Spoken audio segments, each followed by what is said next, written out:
The Russian military takeover of Georgia's breakaway regions of South Ossetia and Abkhazia earlier this month continues to have geopolitical repercussions. Even though Russia has pulled out many of the troops that drove deep into Georgia, the Russian invasion has raised alarms among many. At a recent Heritage Foundation forum in Washington, Russia expert Ariel Cohen described the attack's consequences this way. We are still in the beginning stages of a major realignment, of which the war in the Caucasus is but the first earthquake in a major shift of tectonic plates in Western Eurasia. The Russian action appeared aimed not just at seizing the separatist regions, but also at destabilizing Georgian President Mikhail Saakashvili and his pro-Western government. This has raised fears in other young Eastern European democracies, especially in Ukraine. Pro-Western President Viktor Yushchenko described Ukraine in a Washington Post opinion article as a hostage in the war waged by Russia. Analysts such as Stephen Blank of the U.S. Army War College paint an even grimmer picture. The central target is going to be Ukraine and to secondarily Azerbaijan. Azerbaijan will come under pressure to renounce ties with the West and to link its energy more firmly with Russia. But Ukraine is even more vulnerable in some respects and the key prize. Ukraine, which celebrated its Independence Day this past Sunday, has a large Russian-speaking minority.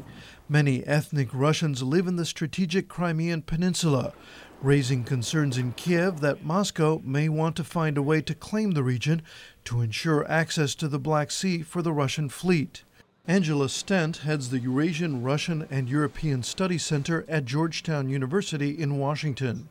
Will the Russians now disregard the 1997 treaty that they have with Ukraine, where they recognized each other's borders and they regulated the Black Sea Fleet? And will they say, this is all open to revision again? In other words, where is this going to stop? And I think from the U.S., from the Western point of view in general, this is of great concern.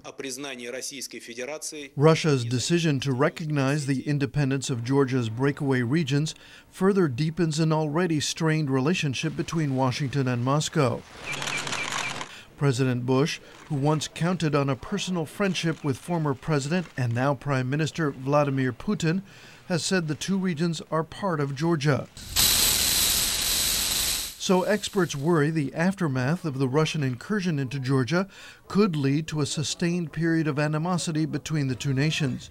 However, Professor Angela Stent says this may not bother Russia because it has different objectives. I think that part of what the Russian strategy now is under this tandem, the Putin-Medvedev tandem, is to present Russia as an alternative pole, if you like, to the United States.